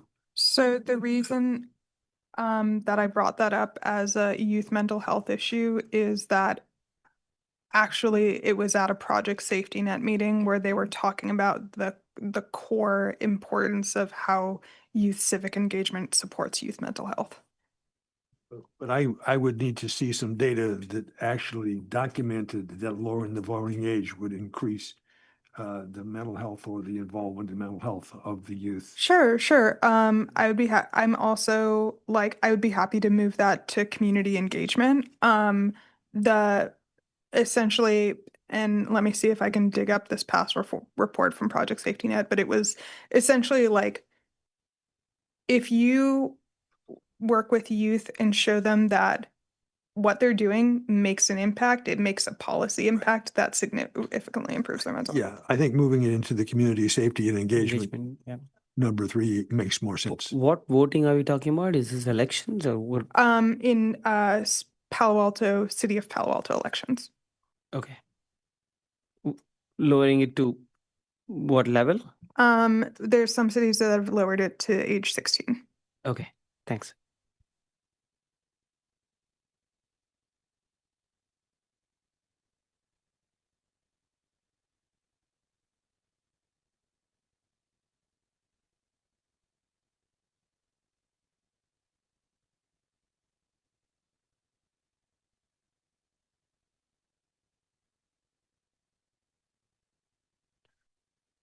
I think for goal 2, I would like to specifically call out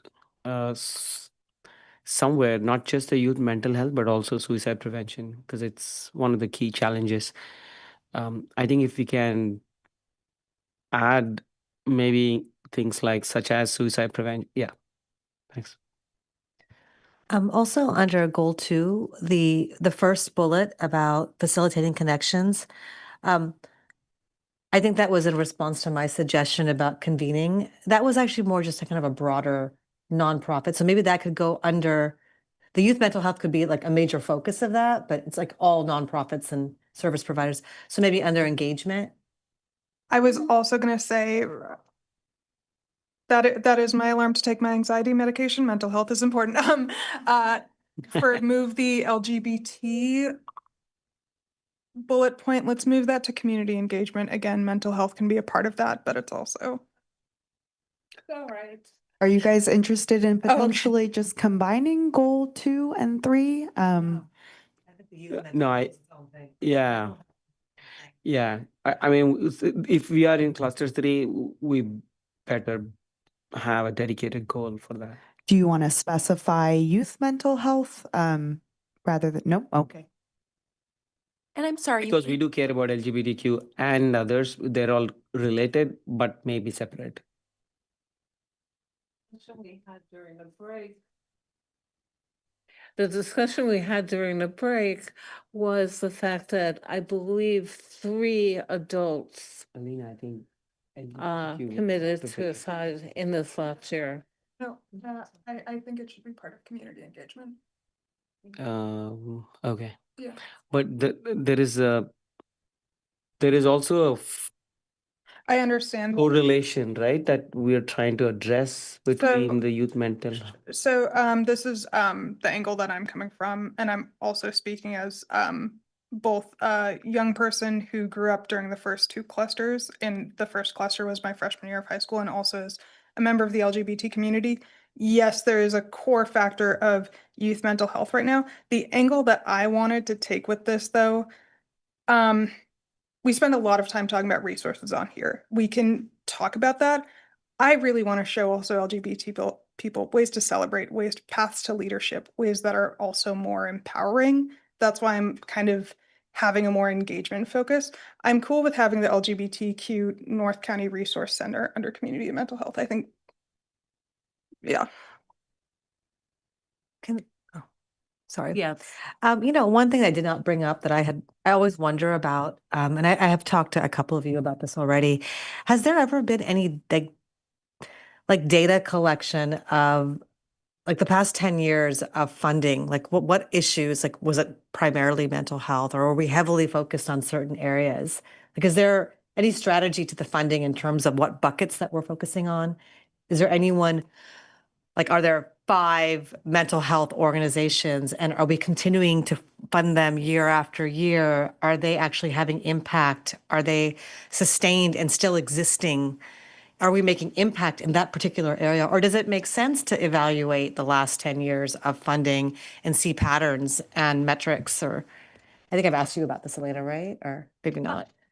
Well, I maybe the chair would want to speak to this as well, but it seems like his wrap would be kind of what you're asking about, because that is the largest way that this commission oversees kind of giving money to organizations. Yes. And there are many of the organizations do stay the same, or like have over the past 10, 15 years. And we can give you, and the whole commission, if you wanted more of a broader or more broad view or into the past of his wrap. And we do get reports from our grantees twice a year. And, we try to get them to write very, succinct, but also measurable goals. And so if that is something you're interested in, his wrap, that application process will open later this year. So. Yeah, and it's something I've been steadily involved with all the years I've been involved, of the NGOs, what they do. We predominantly have groups of youth-related NGOs that go the gamut between mental health, skill-related, after-school related, and they do tend to be the same groups of people that are working with this high school or this junior school. In addition to that, we heavily fund those NGOs involved in homeless and unhoused. Those are the big areas that we're predominantly in. Okay? And if you want more stats, I'm happy to whatever you want. I've even kept my matrices. You've got them actually, of how I scored, why I scored. So in any event, on goal 5, I want to do more than run events and partnerships. I'd like to have workshops there's a major report that's come out of the Berkeley City Council. A colleague of mine wrote, named Brent Blackaby, and that addresses the fire threats and the fire mitigations for residential areas up into the Berkeley Hills down to the flats. And I'd like us to get a copy of that and have a chance to talk about that as a commission. I want us to do more substantial work, not just be event dollies. Okay? And Chair, Fire does do workshops, and they do storm preparedness. So that could be an opportunity for a learning session or a listening session to build off that. And there could be more focus on vulnerable communities. Very much so. Because what happens to the RV dwellers if we have a flood? They float down the street. For the title for the goal 4, the economic justice and development, I think one of the council council priorities for 2026 calls it economic recovery. Should we align with economic recovery instead of economic justice for goal 4? That's what the council members have put. And then for climate It's not, Recovery or security? it says economic recovery on the council priorities. And then for the climate change, it says climate resilience. So should we align with climate resilience for goal 5? Just so that the council members actually see their priorities Align as it. our priorities. Could I ask some clarifying questions on goal 4 about what we want to accomplish under goal 4 this year? Because I know, Dawn, you and I both come from housing backgrounds. What is some of the so the first bullet point we have is research and identify housing programs that could best address equity and access needs in the community, with a focus on vulnerable populations, seniors, families, low-income individuals. So, this past year, we just did a presentation, a listening session on paths to home ownership for communities like that. What do you envision doing this year that you think would be most useful? My sense is to if we're building 6,000 new housing units, what populations should be prioritized for those housing units, both economic populations and age and Sure. demographic populations? So half of those 6,000 units are for designated low income. And Sophie, by any chance, do you know, on our housing element cycle, there is like, I know when the housing element was being developed, there was a housing element working group. Is there anything like that that makes sure that our housing element is on track during that 8-year cycle? That is definitely something I can get back to you with. Yeah. Okay. And maybe Melissa or Kristen have more information. Sure. And I know who to ask. Melissa McDonough, assistant to the city manager. I don't know if there is a working group per se, but I can tell you that the priority objectives each year within the housing category, 95% of those are the housing implementation actions. And so when we get these quarterly reports every quarter on the priority objectives, you're often what you're seeing is the actual tracking of the implementation of the housing element. Okay, awesome, awesome. I'm wondering where is the most useful way we could be brought in? What's the most useful role that HRC could play to that in terms of making sure that vulnerable communities are there's a path to housing being created? I think more work on senior housing is all necessary. Of course. Because of the numbers and what we're seeing in the numbers in the city. Yeah. And how there's a delta between vulnerability, i.e. you can't afford to live here any longer, and age.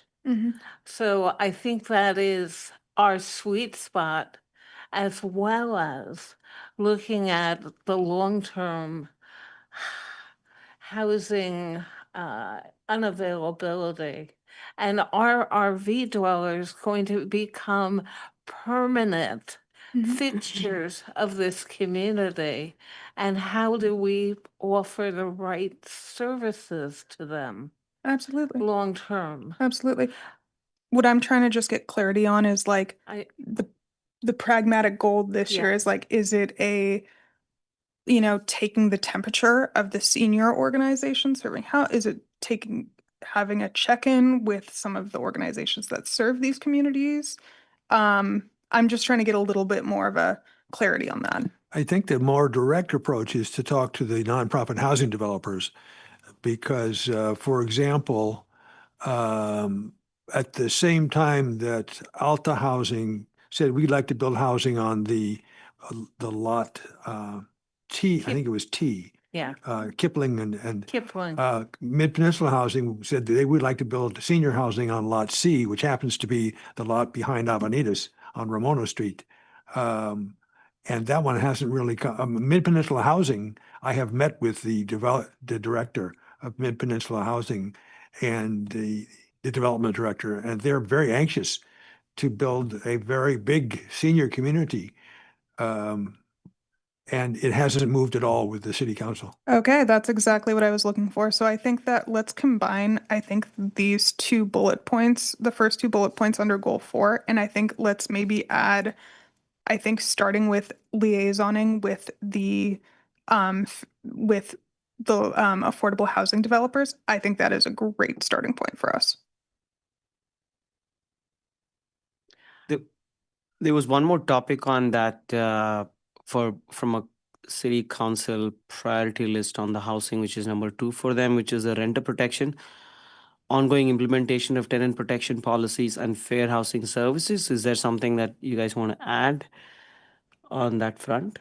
Sophie, support. do you know if any chance this year, is there any renter protections scheduled to come our way? Are we receiving a report on the rental registry or anything like that? Let's go, Melissa, let's go.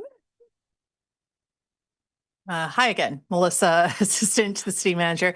I know that there are tentatively, we're planning on bringing some renter protection stuff to council and to some, I believe, probably policy and services early this year, so February, March. And I believe that will include the data from the first year of the rental registry. So if that's something the HRC is interested in, I think traditionally both the HRC and the PTC have weighed in on these things. Oops, I'm sorry. Oops. Does that include all the work that the HRC has given into the renter arena? Because I wrote most of that with Adriana. I hope so. I haven't seen the report, so I can't speak to that. I'd love to understand further. And I would like to point out that council is still setting their priorities, and they will not set their priorities for 2026 until after their retreat. So if there is some movement to want to align with council, that we might want to revisit this after that, and we could maybe look into having a little bit of time there. Is it this month or? Yeah, their retreat should be at the end of January.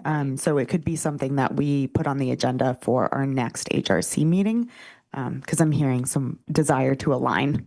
Is the retreat a public meeting? Yes. Okay, then we should probably.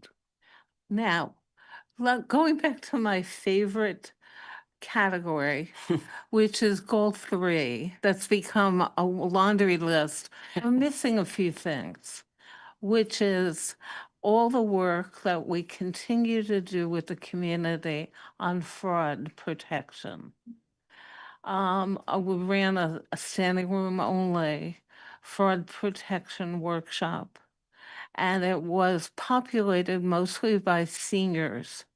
But we have a very active police effort and people assigned to that arena. And I think we should continue that work on fraud detection. Next, we're missing all the faith-based workshops that have been the cornerstone of community safety. And I think that should be a very important bullet point going forward.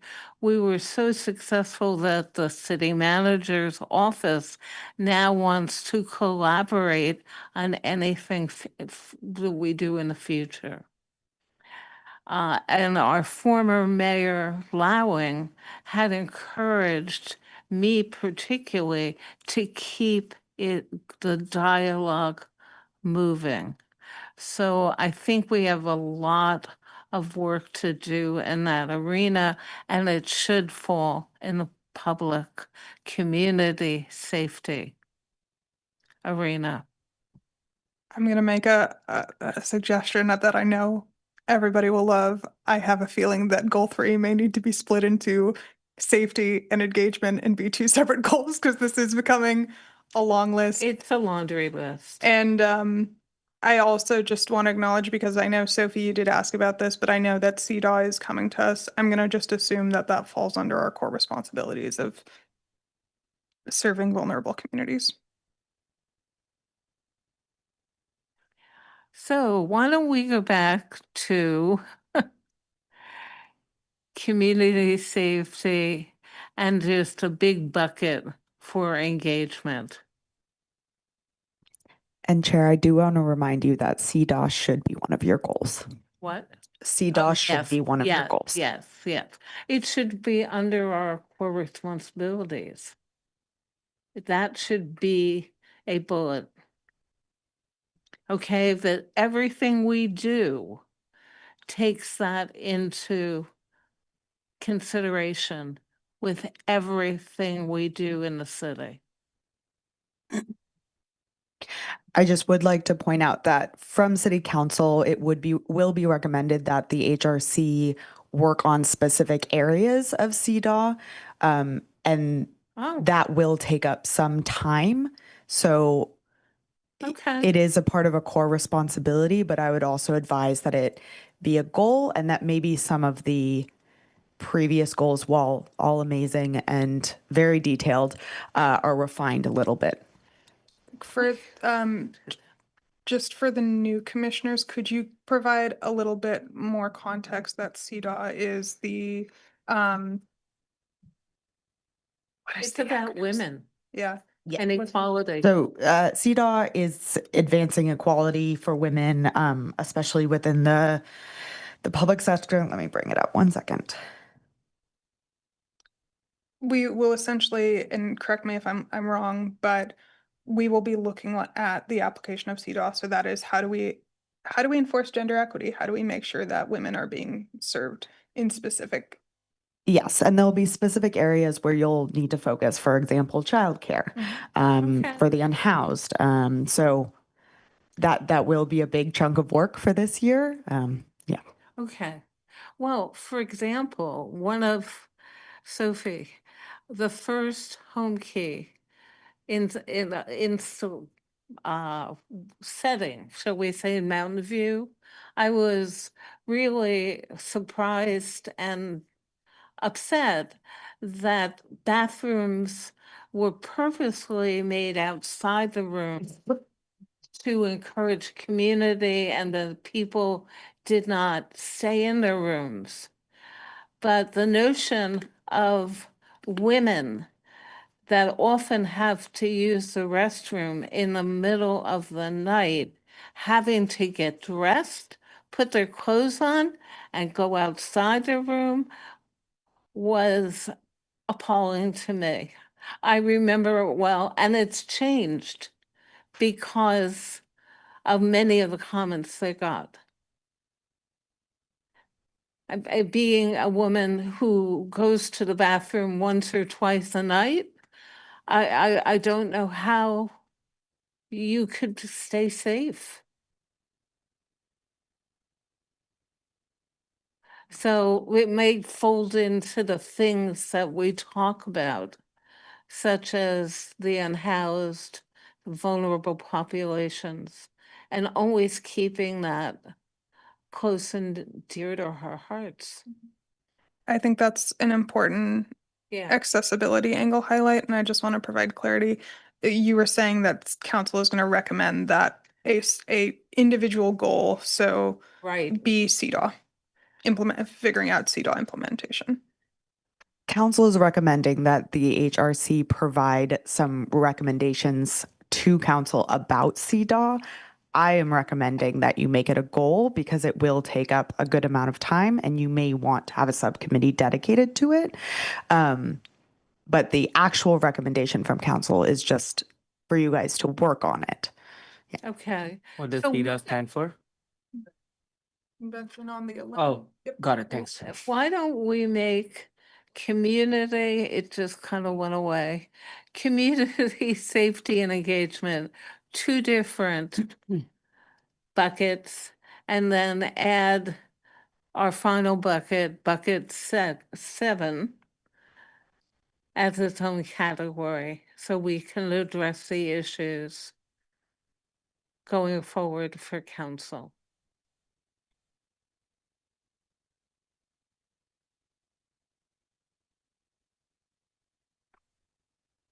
We're back to 6.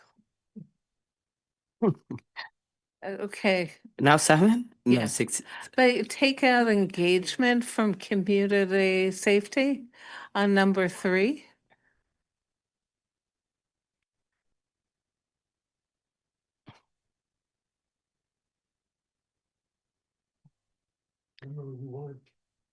We were, I didn't want this, We- but here we are. we're holding off on talking about community safety because of the community safety building.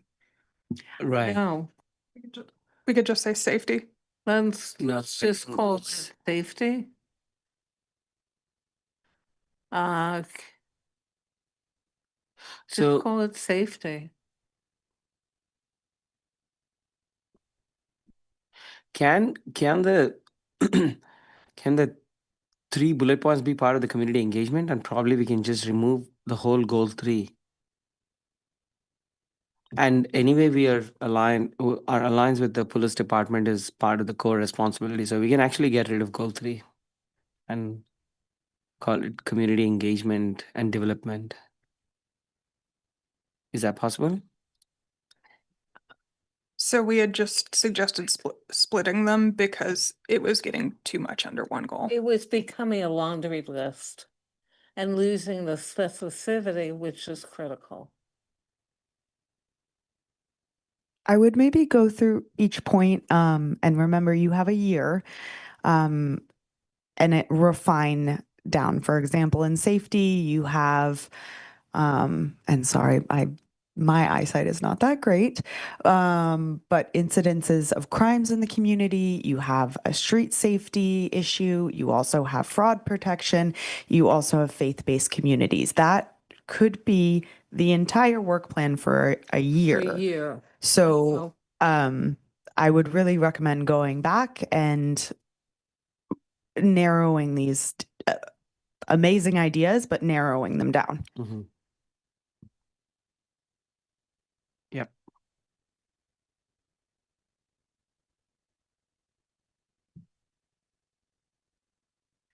Can we see what's up in core goal 1? So we have the funding, we have the liaison. What happened to the DEI language?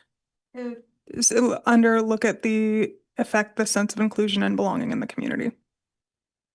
Where? Okay, look at goal 1 at the where it says goal 1. Yeah. And then core responsibilities, the HRC fosters inclusion and belonging, explores ways in which the commission can continue to positively affect the sense of inclusion and belonging in the community. Beautiful.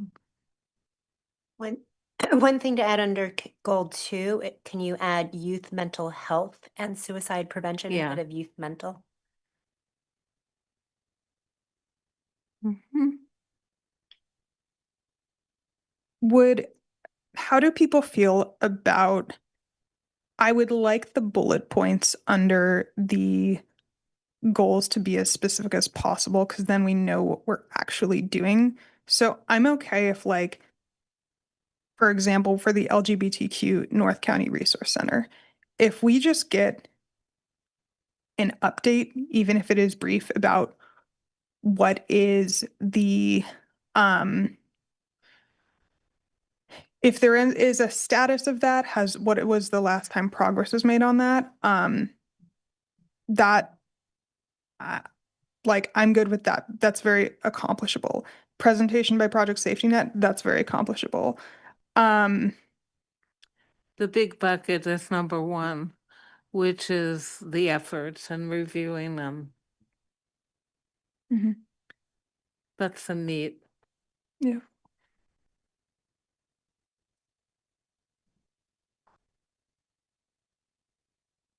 Also, I want to point out that I've been attending monthly meetings for the Project Safety Net, and there are 6 different nonprofit organizations all talking about youth mental health, especially suicide prevention. I would like to understand what is the HRC's goal there and what are we accomplishing. I'm attending meetings, and if they're coming and like I can bring all the notes. And if the project safety net is also coming and presenting to us, like what is the end goal from this? Are we driving something? Are we talking to the council members who respond? Sure. So I think that I think to answer that, um the I know Project Safety Net, I know they want to present to us on just a baseline of understanding suicide prevention and the state of youth mental health. One, so we as appointed officials have that background, but also so that part of us, the goal of us having listening sessions is there is something recorded on record, because the city does get a lot of requests for what is the current status of things. What I think would be beneficial for the whoever is the liaison to Project Safety Net, in attending meetings, feel free to, at the end of our meetings, when we ask for commissioner reports, to give an update on what you heard and think about what is the role for HRC to play in, like, it's a good thing for that person to think about, is what is the specific role for HRC to play in those meetings. I think we're at a point that we have the buckets defined. I think we should go, I mean, tell me if Sophie this works. We should go away, we should review the bullets, and we should come back with some refinement. Thank you. I absolutely support that. I think we're getting less effective in Yes. these last minutes. And so if we could maybe set at our next meeting, set aside some time for review and the bullet points. Yeah. And acceptance. We need to vote as a group that we agree this is the way we're going forward. Fair enough? And you can also watch the city council's retreat and see if there's areas you want to align there. So we can put that on the agenda for the next HRC meeting. That would be very good. And it's the main thing for our meeting going forward anyway, along with the liaisons and the buddies. But please, everyone, you fill out that form, add your council member of choice, Who please. do we give this? So the council members are, you're gonna have to just write these down. It is, oh, you got them? Thank you. There she goes. But instead of all of us reading the whole document and noting, should we divide and conquer? Like each two people take, or everyone take one goal each and No? We should all look at them and then just come back together. come back? Yeah. Okay. And only propose a change to a bullet if you think it's really important. Yeah, okay. Thank you, Elena. And that excludes the mayor and the vice mayor, because we have our assignments. Thank you, Elena. So. is Also, it time- did you just say you and vice have relationship with mayor and vice mayor, so we just pick other Yeah. council members? Okay. Yes, yep. So It the is chair, protocol Mhm. that Perfect. the chair work with the mayor Okay, and the vice chair work with the Vice- vice mayor. makes sense. Okay. And by then we'll know who our formal liaison will be going forward in the council. Okay, can I call the meeting to close, or do we need public comment on anything? We already did do public comment for business item 2 and 3, so we can close. Thank you for my first meeting. Let's close off.